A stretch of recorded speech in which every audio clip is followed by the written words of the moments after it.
से सिर्फ 10 किलोमीटर के अंदर में है ये आलीशान कुतुब शाही ज़माने की मस्जिद। मगर कई हैदराबाद के चंदा चोर सो कॉल्ड इन्फ्लुएंसर आके यहाँ का डोनेशन लिए थे। डोनेशन लेने के बाद आप हालत देख सकते हैं ये मस्जिद की, चारों तरफ गंदगी और झाड़ों से भरी हुई है। ना आने का रास्ता है ना जाने का रास्ता है।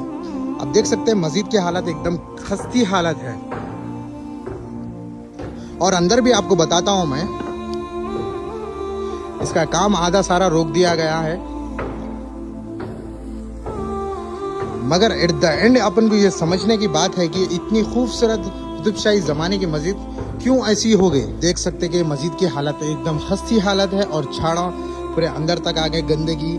और यहाँ पे देख सकते हैं आप, ना करंट सप्लाई है ना मस्जिद पूरी लॉक है, एकदम लॉक है। तकरीबन 450 साल पुरानी मस्जिद हो सकती है। कुतुब शाही आर्किटेक्चर है इसका।